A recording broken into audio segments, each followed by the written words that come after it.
Hey friends, welcome back. In this section, we're going to introduce something called the aggregate expenditure model, which is essentially our explanation of why we have business cycle fluctuations. Why can't we just have beautiful, smooth economic growth forever, where things just get better and better?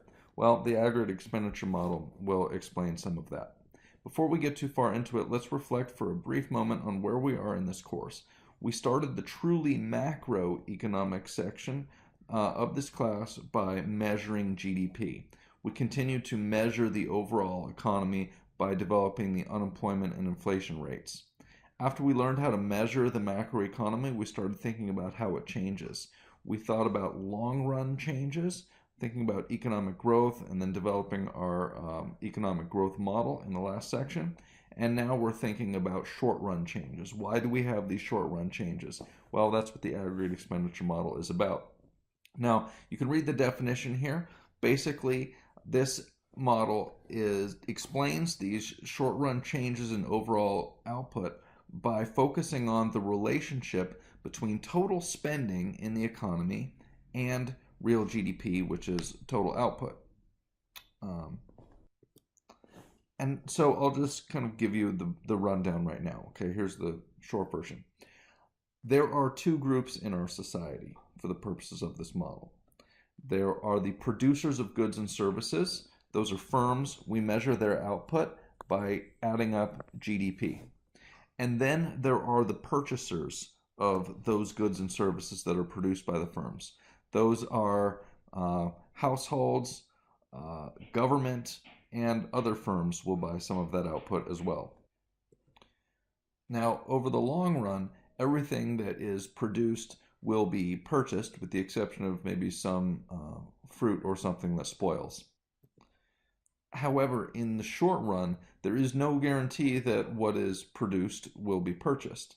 And it's the difference between what is produced and what is purchased that leads to our business cycle fluctuations. Essentially, it works like this.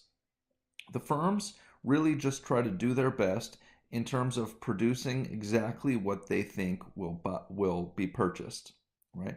Firms don't want to overproduce, of course, and have money tied up in inventory that they don't want there, and they don't want to underproduce either and miss some sales and profits that they could have had.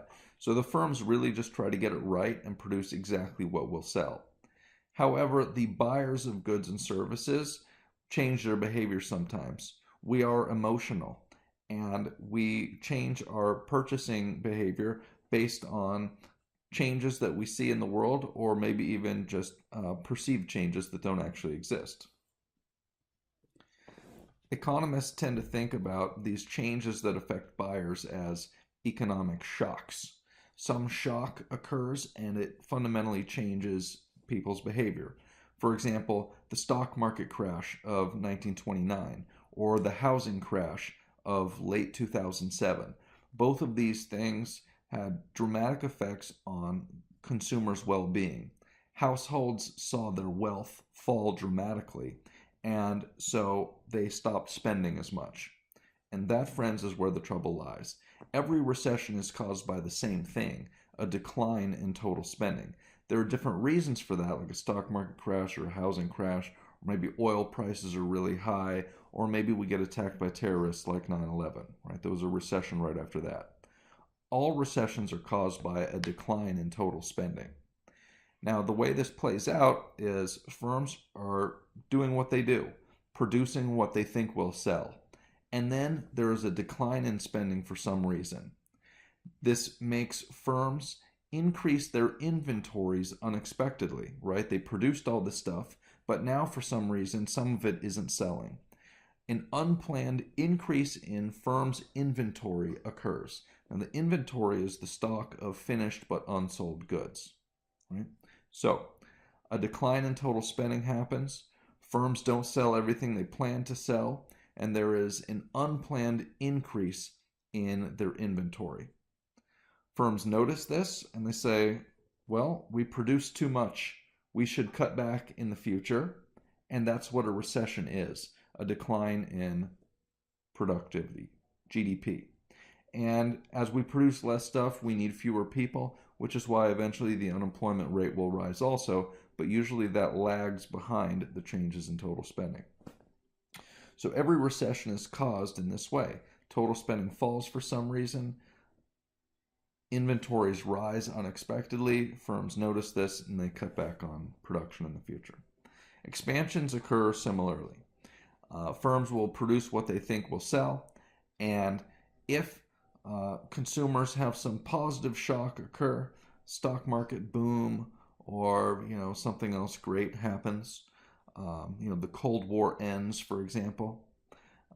Consumers feel better about the future. They increase their spending. Firms didn't expect this. There's an unplanned decrease in their inventory. They usually keep, say 100 units on hand, and all of a sudden they only have 20 units there because consumers spent more than they produced. Aggregate expenditure was greater than GDP in that case, right? Firms notice this unplanned decrease in inventories and they say, well, we have to produce more in the future, and that's what an expansion is, okay? So essentially our explanation here of these short-run changes in the economy, the recessions and expansions, are that total spending changes for some reason, and firms just react to that. Firms have an unplanned increase or decrease in inventories, and they respond to that accordingly. If inventory falls unexpectedly, they boost output. Inventory rises unexpectedly, they cut output. And those are expansions and recessions, respectively. All right. So that's sort of the short version of the story here. There is a fair amount of bookkeeping that kind of goes along with this, but that's really all it is. All right. Aggregate expenditure consists of 4 categories. Okay. You've got consumption, planned investment, government expenditures, and net exports. This probably sounds really similar to the components of GDP. You'll recall from chapter 8, I think it is, that GDP is the sum of consumption, investment, government expenditures, and net exports. The key difference here with aggregate expenditure is that we're talking about planned investment, which is different from actual investment. Actual investment is what's measured in GDP. Planned investment is what's in aggregate expenditure. Now listen, if you understand the model that I just walked you through, this hopefully is not too confusing. We're just talking about bookkeeping, essentially, for the version that I just laid out. Planned investment is planned spending by firms on capital goods and households on new homes. How could that be different from actual investment? Well, one of the components of investment spending are changes in inventories, all right? So we'll get into that in just a minute on the next slide specifically. Aggregate expenditure is the sum of these things. The only difference between this and GDP is here we're talking about planned investment instead of actual investment. Here's a definition for aggregate expenditure, sometimes abbreviated with just an AE, and it is total spending. That's all it is. Aggregate just means to add everything up. So aggregate expenditure just means total spending. I'll be using those terms kind of interchangeably. Anyway, to find total spending, you add up the consumption, planned investment, government expenditure, and net exports. Now, as I mentioned, planned investment different from actual investment. The only difference between actual and planned investment is what happens with inventories. The difference between planned investment and actual investment, as you can see from this equation, is simply the unplanned change in inventory. Okay, so we're just trying to do a little bookkeeping on that version of the model that I laid out a couple minutes ago. Actual investment includes planned changes in inventory. The difference between planned investment and actual investment are those unplanned changes in inventories that occur when consumers behave differently than firms planned on them behaving, right? If a firm does not sell everything they planned to sell, then there will be an unplanned increase in inventories. This unplanned increase in inventories makes actual investment greater than planned investment. Think about it as firms producing goods that wind up invested in their inventory rather than being sold. If firms sell more than they plan to sell, then there is an unplanned decrease in inventories. You can think about firms as kind of disinvesting in their inventory in this setting. And in this way, actual investment will be less than planned investment because they lost some inventories due to selling more than they thought they would sell. So the big takeaway here is that the only difference between planned investment and actual investment are those unplanned changes in inventories. Now, macroeconomic equilibrium can occur, that is, we're not in an expansion or a recession, when total spending is equal to GDP. Now, if they're equal to each other, these terms, AE, total spending, and GDP, are the same.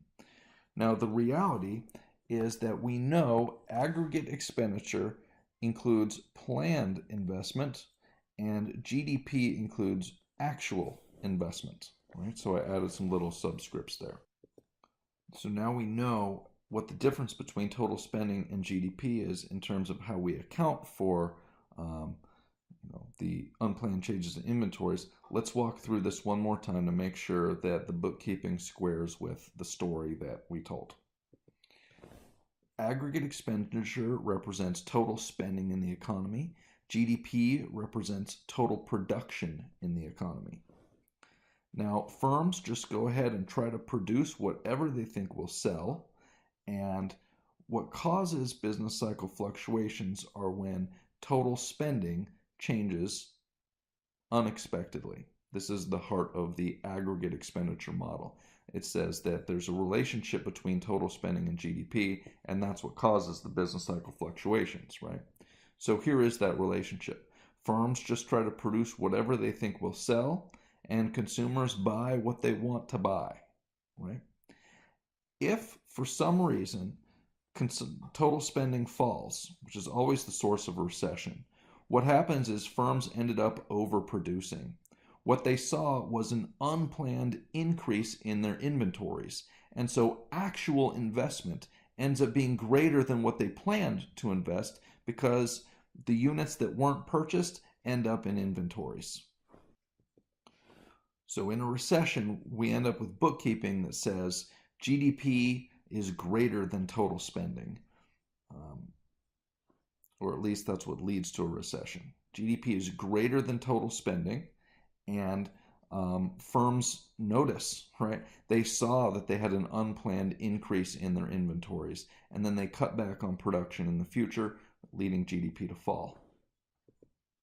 And of course, when we're producing less stuff, we need fewer people, which is why the unemployment rate rises. Now, on the other hand, right, expansions follow kind of the opposite path. Firms just produce whatever they think will sell, so GDP is based on their expectations of what people are going to buy, but then people buy more than they planned. What ends up happening is an unplanned decrease in inventories, right? Firms did not produce enough to satisfy all of the needs of consumers, right? Or anyone else who's buying in the economy, although consumption is the biggest component of total spending. So firms have produced what they think will sell. The purchasers of those aggregate expenditure ends up being more than what firms produced. How can people buy more than what firms produced? Well, because firms have inventories around, and they have this pile of produced but unsold goods. So if people buy more than what is produced, there will be an unplanned decrease in inventories. Actual investment will be less than planned investment because of this reduction in inventories that wasn't planned. Think about this change in inventories representing, a negative on actual investment, right? Investment you think about as spending by firms on stuff, basically. If there's a decrease in inventories, they have spent less on in this investment category. So if consumers and everyone else buys more than what firms produce, actual investment is less than planned investment, and we say that total spending is greater than GDP. Now, in equilibrium, aggregate expenditure and GDP are the same. there aren't going to be any unplanned changes in inventories, and everybody's happy. We just continue on with our lives. Okay, so friends, that is the heart of the aggregate expenditure model, how it works, and how we keep track of the moving parts here. The main difference is thinking about actual and planned investment and the difference between those two and how they relate to total spending and GDP. Now, the big picture takeaway is that what causes business cycle fluctuations, these periods of expansion and recession, is the difference between what is produced and what is spent. Okay? And so changes in total spending are what ultimately lead to these business cycle fluctuations. Firms just produce what they think will be purchased. It's the consumers who change their behavior in response to emotion-inducing events like stock market crashes, housing market crashes, and terrorist attacks. And it's changes by the spenders that ultimately lead to business cycle fluctuations. Now that we know that it's changes in total spending that cause business cycle fluctuations, the heart of the aggregate expenditure model, we can turn our attention to why it is that total spending might change. We will inspect each of the individual components of aggregate expenditure and think about why they might change. By far, the biggest part of aggregate expenditure is consumption. We'll look at some actual numbers here in a minute. You should know that the numbers are all real instead of nominal. Recall you've seen these terms real and nominal a couple times. When we calculated real and nominal GDP, and then we talked about real and nominal interest rates. In general, real means that the effects of inflation have been stripped out. Nominal means that inflation could still be in the variable, whatever it is you're considering. So we're dealing with real terms, and that means essentially we're using consistent dollars. Essentially, we've got 2009 as a base year here. All right. Not that that matters a whole lot. I just don't want you to think when you see growth from one period to the next, if we look at that, that's necessarily those are nominal changes. No, these are actual real changes. Okay. Anyway, here are some real numbers. All right. So this is what actually happened in the year 2016 in terms of our four components of aggregate expenditure. Now, the dollar values, these are in 2009 dollars, right? So you can see that consumption is clearly the biggest component of total spending. Planned investment and government expenditure, close to the same. And net exports, here it is, it's always negative because net exports, which equals exports minus imports, well, it's always negative because we import more than we export, right? You'll pretty much always see that to be the case. Now, consumption is the big one. That's why we'll start there. Here's what consumption has done over time. Look at how much consumption has grown. Now, don't think for a second that, oh yeah, we consume more, but prices are higher now. That's why, the comment about these being real variables matters. In 1979, we consumed as a country $4 trillion worth of stuff. Now, we're consuming $11.5 trillion worth of stuff. I know it's been, some 40 years or, 40 years plus since then, but, you can see that we are consuming way more and we have a better life than people did in our country just 40 years ago. Anyway, so you can see what's happened with consumption.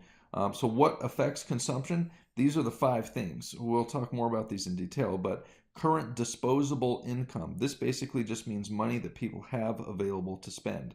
And so it equals income minus taxes, right? You can only have to spend whatever's left over after you get taxed. But then we add in transfer payments. Recall that transfer payments are payments from the government to households for nothing, like not in exchange for goods and services. This isn't work. This is just money that's transferred to these households. We'll talk about household wealth, expected future income, the price level, and the interest rate. Those are the 5 factors that affect consumption. We'll talk more about this disposable income one, but as I mentioned, disposable income is personal income minus taxes plus any transfer payments that the household receives. essentially it's just money that is actually available to be spent, disposable income, right? Household wealth is really important. You can think about it as assets minus liabilities. The assets of the household include lots of different things. If the family owns a home, that's typically the biggest asset. Now, a lot of times there's a liability that goes along with that, like a nice fat mortgage. And over time, the value of the the liability that is the mortgage goes down as you make mortgage payments, and hopefully the value of the house goes up, thereby increasing the wealth, right? But other things are included in wealth, like retirement portfolio of stocks and bonds, right? Stocks are slices of ownership in firms. Bonds are promises that you'll be paid money later.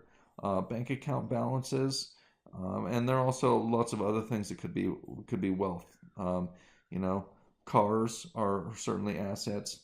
Pieces of art, for example, um, those can also be considered assets. So household wealth can change, right? And when people feel richer, they buy more. And people feel poorer, they buy less. That's the story. Expected future income. People make determinations about how much to spend today in part based on what they think the future looks like.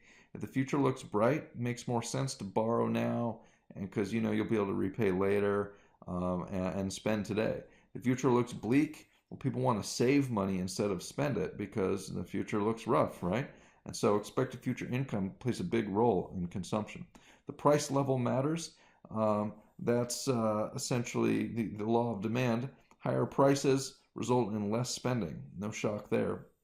Now, the interest rate is important too for a couple reasons. One is that a lot of spending is actually financed, and so higher interest rates mean financing that stuff is more expensive, and so there will be less consumption happening if the interest rate is high. The other thing to consider there also is the alternative to consuming is saving, right? And if the interest rate is high, you're getting a higher return for your saving, and so higher interest rate makes saving more attractive and consequently reduces consumption. Okay, so consumption, as we know, is the biggest component of total spending, and it's really, really important. Now, we know that there's a strong relationship between disposable income and consumption. That's why it's number one here. And we've actually been keeping track of disposable income and consumption for years. And we have plotted the relationship on this graph here. This is actually the relationship between disposable income and real consumption spending over different years. Here's 1970, 1990, 2016, all right? So you can see that there's actually a really tight relationship here. If we estimate the slope of this line, like if you were to fit a line through these data points, it'd be called a regression line for what it's worth. Totally not yours to worry about at this moment. But if you were to fit a line through here, you could actually begin to predict or quantify the relationship between disposable income and consumption.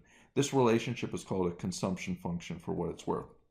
Now, the slope of this line here actually maps out the relationship between disposable income and consumption that we know is so important for total spending in the economy. Now, the slope of this line is called the marginal propensity to consume. Oh, goodness, look at that definition. All right, so let's break this down. You know most of these words. Marginal just means additional. Consuming means spending by households on goods and services. Propensity is, well, kind of a big word, but not really. Propensity just means like your willingness to do something, right? I have a propensity to go to bed around 10 or 10:30 at night. I have a propensity to watch too much sports, right? Anyway, so the marginal propensity to consume means kind of your additional willingness to consume, all right? And the idea here is that when you get more disposable income, it increases your willingness to consume. That's what this line maps out here. How big are the changes in consumption that are caused by changes in disposable income? The slope of this line, if you think about what the slope would be here, right? The slope you could measure as kind of, the rise over the run, right? You probably remember that from some math in the past. right? Slope is rise over run. So on this graph, the rise is the vertical change, right? And that on the vertical axis here, we have consumption, right? So the rise is the change in consumption, right?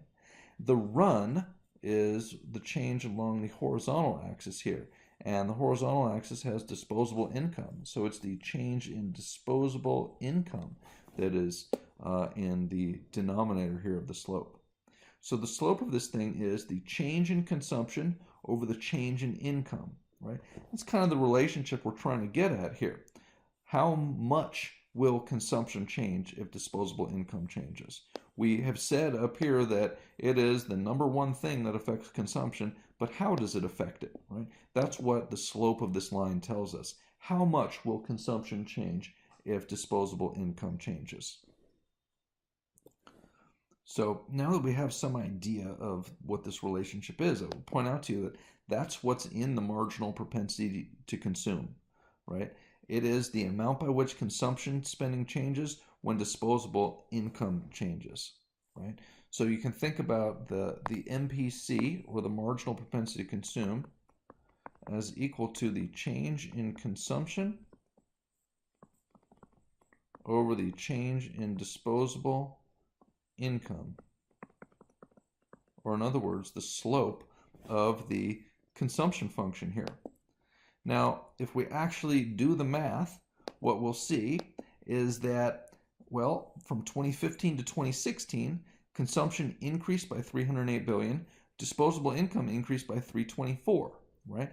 And so the marginal propensity to consume, the change in consumption over the change in disposable income, is 0.95, all right? So you can interpret this to tell you that for every dollar that someone receives as disposable income, they'll turn around and spend 95 cents of it. All right. Now, as a side note here, and we'll get to this in a minute, but look, if people are consuming 95 cents out of every dollar they get, what happens to the other nickel? Right? Remember, this is disposable income, so taxes have been paid already.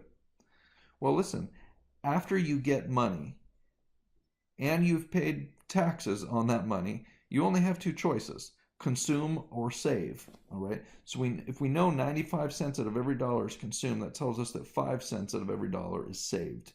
And so the marginal propensity to save, which is essentially the analogous definition, the MPS, is the change in saving over change in disposable income.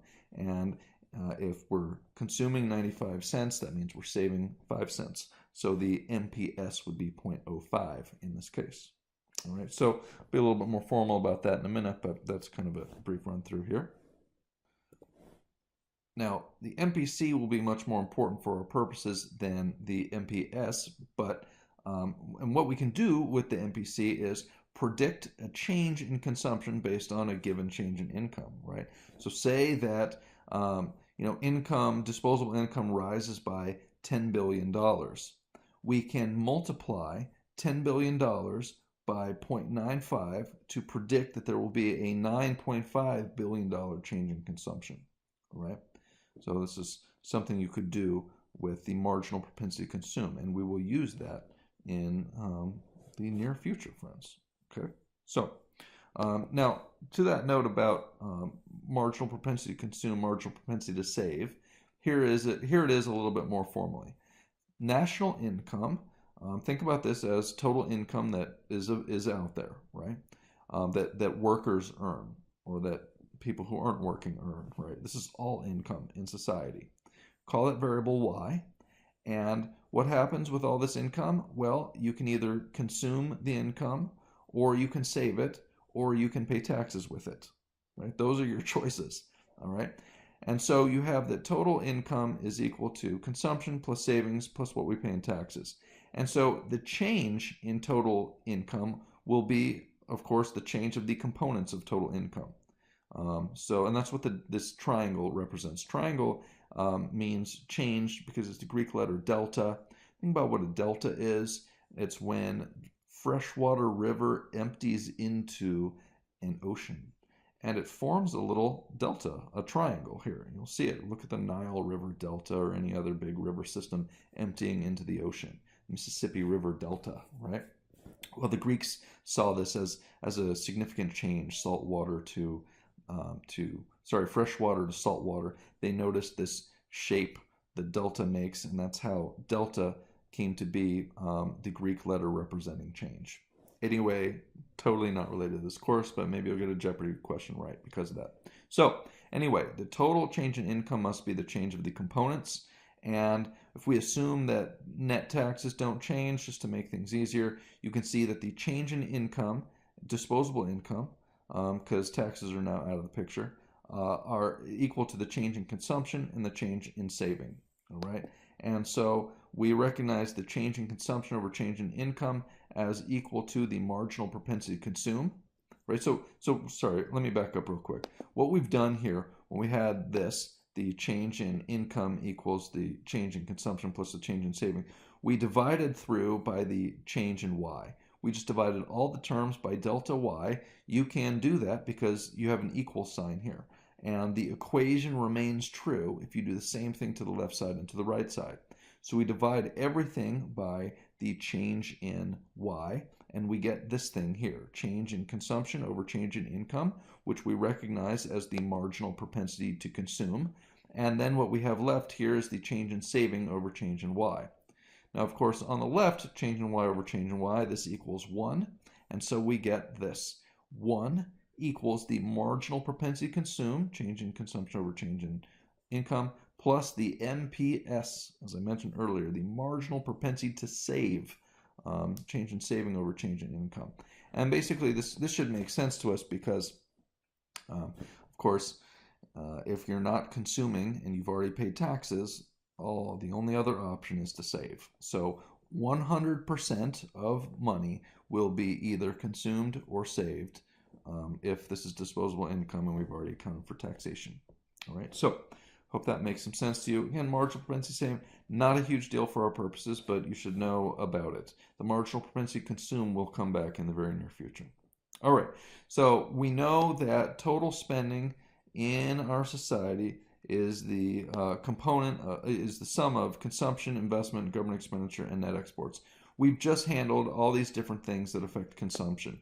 That's an important story because consumption is the biggest part of total spending, and it's changes in total spending that cause changes in the overall macroeconomy, these business cycle fluctuations. All right. So now we've handled consumption. Let's get to investment.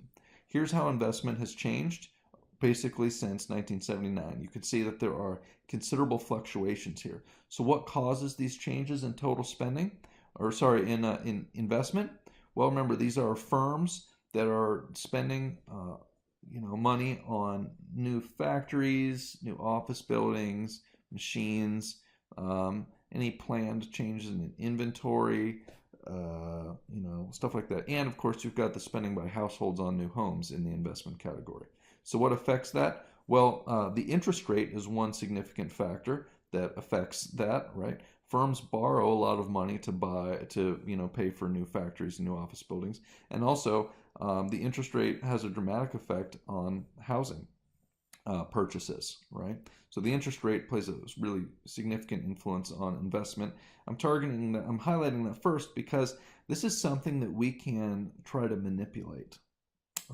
We'll talk about how we do that later in the course, but ultimately what I'm getting to is how do we respond to changes in the overall macroeconomy? Like when we fall into a recession, how do we respond to that? Well, this chapter tells us that a recession is caused by a decrease in total spending. And so the medicine for a recession is always to try to increase spending somehow. The interest rate is something that we saw actually affects consumption and affects real investment.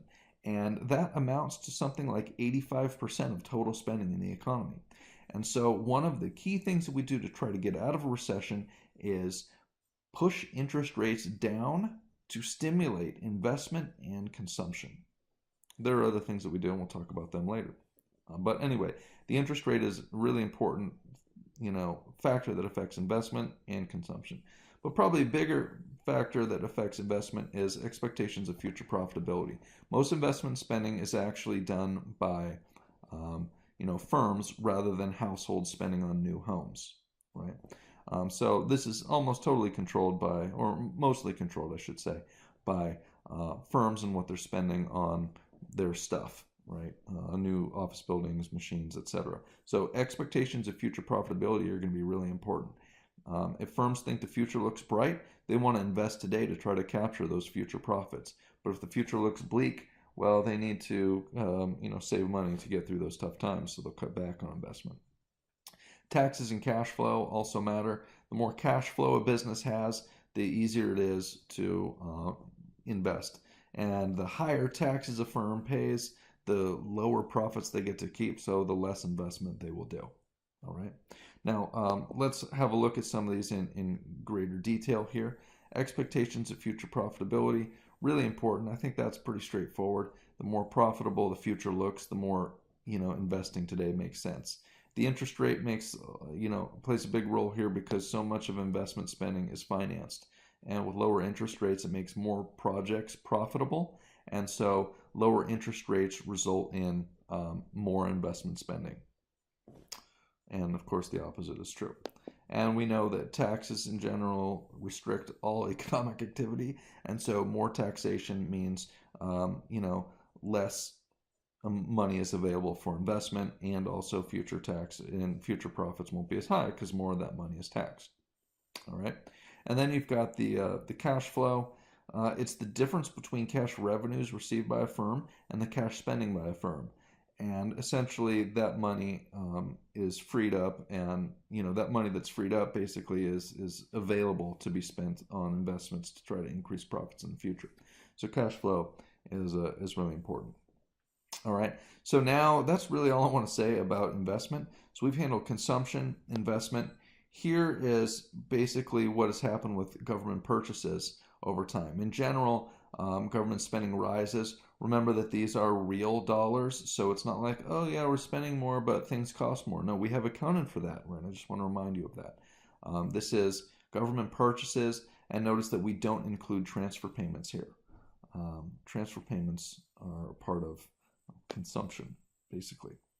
So we're not going to get into factors that affect government purchases, kind of beyond the scope of the course. Political science might be a better venue for those types of questions. We economists kind of take it as a given that politicians are going to do what they do. And basically, more government spending means more aggregate expenditure in the economy, and less government expenditure means less total spending in the economy. Pretty straightforward. Now, net exports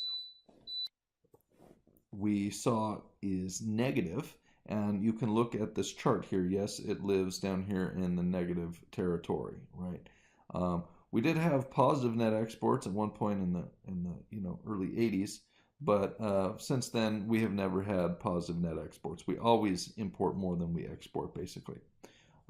And so there are some important factors that affect that. The price level in the U.S. versus other countries. Basically, consumers will buy from wherever the prices are lower. If we can buy things at a lower price from other countries, we're going to do that.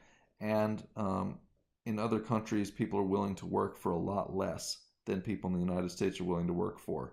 And for that reason, a lot of goods produced that are, if they are kind of labor intensive, that is, if they require a lot of labor to produce the good, then, we're more likely to be importing that stuff from abroad where people work for less.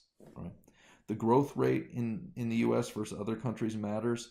Remember, as the economy is growing, income is increasing. And so if, the U.S. is growing faster than other countries, then people in the States have more money than those people in other countries. And that means we're going to end up importing and buying more of their stuff than they can buy from us. And of course, the US dollar exchange rate, this one plays a huge role. When we buy things from other countries, we have to use their currency. Now, if you buy things from Walmart, right, Walmart handles this for you. They take our dollars, and Walmart exchanges the dollars for mostly Chinese yuan, the Chinese currency, right? And the number of Chinese yuan that we get per dollar is called the exchange rate. And believe it or not, it fluctuates. If $1 buys a lot of Chinese yuan, then it's easy for Americans who earn dollars to buy Chinese products. If $1 buys relatively less Chinese yuan, the opposite is true. Now, the flip side of the coin is that if it's easier for Americans to buy, say, Chinese goods, then it's harder for Chinese people to buy American goods. And so the number of the exchange rate plays a big role in international trade and determining exports versus imports. We've actually had kind of a long-standing issue with China because they intentionally keep their currency weak relative to the US dollar. Having a weak currency is advantageous in international trade because it means that your goods are cheap for people in other countries. And so you can sell more to them. So anyway, the exchange rate is really important. Now, just sort of a random thing to point out here is that what does it mean for a good to be an import, right? I mean, think about the iPhone. That's a good that's designed in California and is composed of products from all over the world, but is assembled in China. So is that really a Chinese produced good? What does it mean for, what does it mean for Apple to be an American company, right? Their headquarters are here? Is that what determines it? Well, they don't produce stuff here. All they do is design the products here. What about a car that is, produced in the United States but made by, say, BMW, right? BMW has a few plants here in the United States, I believe. So is a BMW that's produced in the United States really a German car? My point here is Pascal Lamy's point here, right, the WTO. The concept of country of origin for manufacturing goods has gradually become obsolete, right? This world of globalization is kind of confusing what it all means. So anyway, I just wanted to kind of put that idea in your head, not to confuse you or anything, but, well, because it makes sense for where we are. Okay, one last important thing to know about with regard to our kind of body of information and knowledge that we're working on here is the multiplier effect. Okay, essentially, here's how the multiplier effect works. If, say, the government decides to spend more money on something, like they want to spend $1 million on tanks or whatever, right? It's going to have more than $1 million impact in total spending because someone is going to receive the $1 million as income, probably a bunch of people, right? And we know that when people receive more income, they turn around and spend a portion of it in accordance with their marginal propensity to consume, which is going to depend on different people, right? Rich people are going to have a much lower marginal propensity to consume than poor people would. Anyway, in the end, the government spending, $1 million on a tank is going to result in a much larger than a $1 million change in income because someone's going to receive that $1 million as income, turn around and spend a portion of it, and then someone receives that portion as income is going to turn around and spend some of that, right? And so it continues. This, friends, is the multiplier effect. Now, for our purposes, autonomous expenditures are expenditures that do not depend on the level of GDP. And in our model, we're talking about here are net exports, government expenditures, and planned investment. The only thing we're not counting here is consumption. And consumption does depend on the level of GDP because GDP is total income, and that's what consumers spend is, what's left from their income after they pay taxes and save a portion, right? So consumption is not an autonomous expenditure. It is affected by these autonomous expenditures as people receive income from these autonomous expenditures and turn around and consume a portion of that income or something like that. So here's the multiplier effect in action. All right. Now here we are assuming a marginal propensity to consume of 0.75. All right. So let's talk about how this works. The government or someone spends $100 billion on something. New jets, new tanks, whatever. Could be a lot of different things, right? Maybe this is the economy has gone into a recession and the government knows that recessions are caused by a decrease in total spending, so they're going to try to help by increasing government expenditure. That's one possibility. The other way they help is by cutting taxes so that people can get more income in their pocket. We'll talk about that. Anyway, say the government decides, for whatever reason, they're going to spend $100 billion. That is our autonomous expenditure here. What we're trying to do is examine the effect of an autonomous expenditure. That's why there are no additional autonomous expenditures during all these rounds. We'll talk about what a round is here, all right? So, at first, their government drops $100 billion on something, and the total additional expenditure is just $100 billion. But someone receives this expenditure as income, right? Anytime someone spends money, there's someone on the other side of the transaction receiving it as income. So the government spends $100 billion, people get $100 billion in income. We know that they spend some of it in accordance with their marginal propensity to consume, and here we're assuming the marginal propensity to consume is 0.75. So people receive the $100 billion as income, they're going to turn around and spend 75% of it, which is $75 billion, right? And so after the second round, we have a total of $175 billion of spending. The first $100 billion that the government spent, plus the first round of induced expenditure, $75 billion, as those people received the $100 billion as income and spent 75% of it. But of that $75 billion, that $75 billion is going to be received as income to other people in our society. They're going to turn around and spend, well, about 75% of it, which is $56 billion. So now we're up to $231 billion in total spending. You see how this is working? And so it continues, friends. That $56 billion is received as income by some people. They spend 75% of it, creating $42 billion of new income. And then people receive that $42 billion of new income, spend 75% of it, that's $32 billion, and now we have $32 billion in more income. This keeps happening. Now we're up to a total of $305 billion in additional expenditure.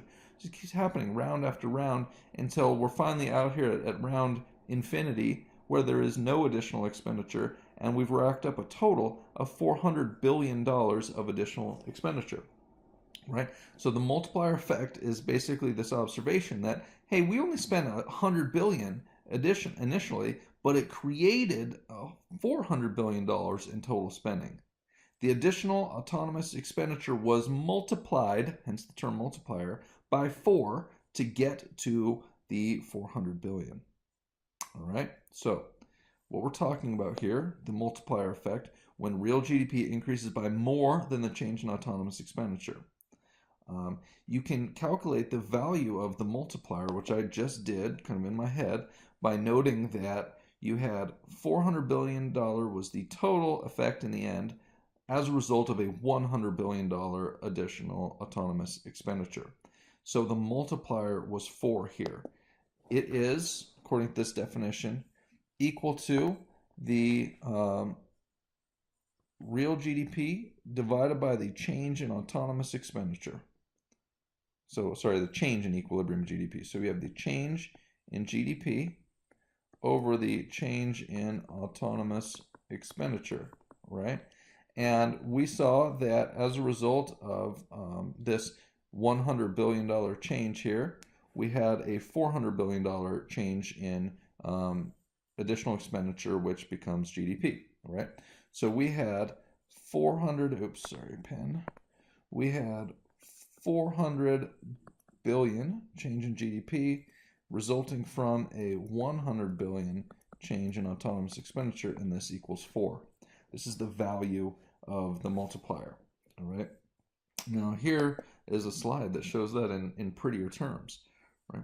So what this means, of course, is that each $1 increase in autonomous expenditure, or depending on what category it came from, will result in eventually a increase in real GDP of $4, right?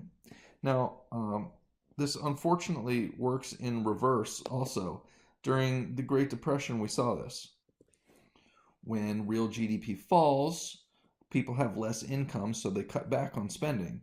Well, this means that firms have to cut back even more on production, causing them to fire more people, and consumers spend even less, and so it goes, right? Circling the drain on that one. You can see the unemployment rate from 1929 to 1933 went up by, a little bit. just kidding, that's a huge amount. Anyway, so it can go backwards too. Now, how do we actually come up with $400 billion, right? I mean, look, in this table here, do you think that I spent all night last night going out to round infinity to find out that it added up to $400 billion? Let me tell you, I did not do that. Actually, this is a result of some relatively complicated math that I will spare you of. Here's kind of a quick observation in how we might calculate it. The value of the multiplier, I calculated, the reason I'm pointing this out is because I calculated the value of the multiplier to be 4 by putting in the change in GDP that I got from this table. But where did I get that this would be the change in GDP in the end? Well, that's what I'm talking about here, because in order to find the value of the multiplier, you either need the net effect of the change in GDP or something else, which I'll show you in a minute. Okay, so where does this come from? Here's a little bit of technical math, if you will. What you had the initial increase. So this is how we get the total expenditure, the 400 billion. How did we get that? Well, we had the first 100 billion, and then the first round of induced expenditure was the MPC 0.75 times 100 billion. That's where we got the 75 million. That is right here, right? That's how we got 75 billion was by multiplying the 100 billion by the MPC. And then we multiply that 75 billion by the MPC to get the 56 billion, and so on, right? We multiply by that MPC over and over, and so perhaps it's no surprise that it plays an important role here, right? The first round of induced expenditure was the MPC times 100 billion, that was our 75, and then the second round of induced expenditure was that 75 billion, this thing, times the MPC again, which is simplified as the MPC squared times 100 billion. And then the third round of induced expenditure was just what we did in the second round here, multiplied by the MPC again. So MPC cubed times 100 billion, and so on, right? So in the end, the total change in GDP becomes what's called an infinite sum. 100 billion times the MPC, and then you just keep adding 100 billion times the MPC squared plus 100 billion times the MPC cubed, 100 billion times the MPC to the fourth, and so on, right, like this. And calculus tells us that it ends up being this thing here. 100 billion times 1 over 1 minus the MPC. And this, friends, right here, 1 over 1 minus the MPC, this is our formula for finding the multiplier, right? You're going to end up using this. In our case, the MPC was 0.75. So when we plug in 0.75 to this formula, 1 over 1 minus 0.75, we get, well, this is 1 over 0.25, and that equals 4, right? So the MPC is just 1 over 1, or sorry, the value of the multiplier is just 1 over 1 minus the MPC, and that's how we get 4. So I was able to calculate that 4 was the value of our multiplier just by looking at the total effect here, but of course you're not going to know what this is. So how do you actually find the value of the multiplier in the event that you don't know the total effect? I guess they might tell you what the total effect is, but if you don't know what the total effect is, but you know what the MPC is, now using this formula, you can actually calculate the value of the multiplier yourself, knowing nothing more than the MPC. And trust me, friends, you will be asked to do this. Now, why is it called the MPC, or why is it called the multiplier effect? Because you use the multiplier, which you calculate as this thing 1 over 1 minus MPC, and you multiply the multiplier by the autonomous expenditure. In our case, the autonomous expenditure was 100 billion. To find the total effect on society, you just multiply the autonomous expenditure by the multiplier, right? So the total change in GDP and total income is equal to the autonomous expenditure times the multiplier. And the multiplier is 1 over 1 minus the MPC, right?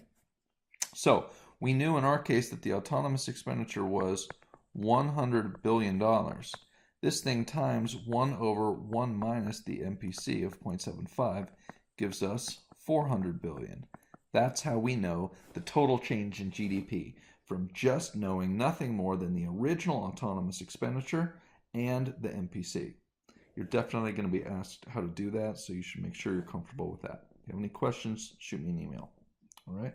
So let us summarize the multiplier effect. Important things to know. The multiplier effect works both ways for an increase and a decrease in some autonomous expenditure, right? Now, the multiplier is greater than 1, and that means that the economy is going to be sensitive to these changes in autonomous expenditure. If the multiplier was 1, then, autonomous expenditure would be the total effect on spending, but it's not, right? The larger the MPC, the larger the value of the multiplier. And the reason is because the larger the MPC, the bigger these successive rounds, these rounds of induced expenditure will be. If the MPC was 0.9, for example, we'd have 90 billion here, and then 81 billion here, and then 72.3 billion or something here. Anyway, these numbers would all be bigger, and in the end, we'd have a $1 trillion total increase in autonomous expenditure. So the larger the MPC, the larger the value of the multiplier and the multiplier effect, and the opposite is true. The smaller the MPC, the smaller the value of the multiplier. All right. So anyway, I would say to you that also these MPCs that we've been working with here, 0.75 and 0.95 and all that, they're a little bit lower than they're a little bit higher than what we actually see in practice. You should know that, but that's not critical. You're not going to be tested on that. All right. So one last thing to think about here is the paradox of thrift. All right. The idea here is that, look, what makes sense in the big picture, or sometimes doesn't make sense in the small picture. The macro doesn't always zoom down to the micro, and the micro does not always match up with the macro. Here's the fundamental idea. Look, when we're in a recession, on a micro level, it makes sense to save money, right? If your family, you think your job might be in jeopardy, you better save some more money in case you lose that job, right? Well, what effect does that actually have on the economy overall? If you cut back on spending, that's just going to make the recession worse, right? So what makes sense on a micro level, we should save because we're in a recession, you might lose your job, actually does not make any sense on the macro level. What might make sense kind of in the short run for you might not make sense in the long run for the economy. And I think I'll leave it there, friends. Just want you to be aware of this paradox of thrift. I do ask you, a question in a learning portfolio about that, but you can save your questions for then. So, friends, thank you so much for watching, and I'll see you in the worksheet video.